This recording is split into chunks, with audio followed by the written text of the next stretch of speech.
Shri Swami Samarth Austro remedies हबमध्ये आपले स्वागत आहे। बरीच लोक माझ्याकडे येतात, बरेच क्लायंट येतात की बिझनेस माझा मी जर सुरू केला तर तो चालेल का, किंवा मी नोकरी करावी का बिझनेस करावा।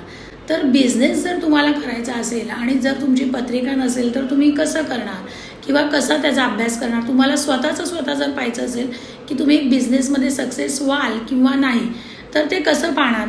तर सगळ्यात पहिले तुम्हाला हा बुध उंचवटा बघणं फार गरजेचं आहे। हा बुध उंचवटा जो आहे तो तुमचा चांगला पाहिजे, फुगीर पाहिजे।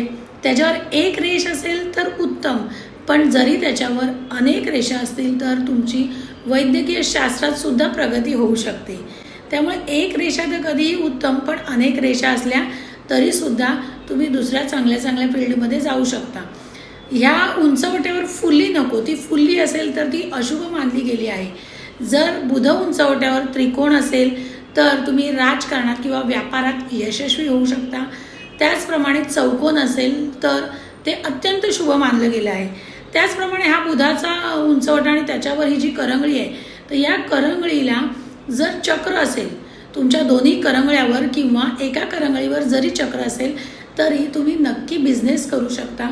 त्यामुळे तुमचा बिझनेस सक्सेस होईल, व्यापार तुमचा सक्सेस होईल, त्याच्यात तुम्हाला यश नक्की मिळेल। अजून काय पाहिलं पाहिजे तर त्याबरोबर तुम्ही गुरु उंचवटा वगैरे पाहिला तरी चालेल। म्हणजे बाकी उंचवटे कसे डेव्हलप आहेत तर त्या क्षेत्रात तुम्हाला तशी प्रगती मिळू शकते। गुरु उंचवटा जर चांगला असेल तर तुम्हाला कदाचित सोनार वगैरे या फील्डमध्ये तुम्हाला यश मिळू शकते, किंवा भिक्षुकी, पौरोहित्य या क्षेत्रात सुद्धा शिक्षक या क्षेत्रात किंवा स्वतःचे तुम्ही क्लासेस चालू करू शकता। तर अशा प्रकारे भविष्य पाहिलं जातं आणि तुमच्या हातावरनं ते सगळं कळतं। त्यामुळे थोडा स्वतःसुद्धा अभ्यास करा व्हिडिओ बघून माझे, आणि जर तुम्हाला काही तुमचे प्रश्न अडले असतील तर मला मेसेज करा किंवा तुम्ही ऑफिसला नक्की व्हिजिट देऊ शकता। धन्यवाद।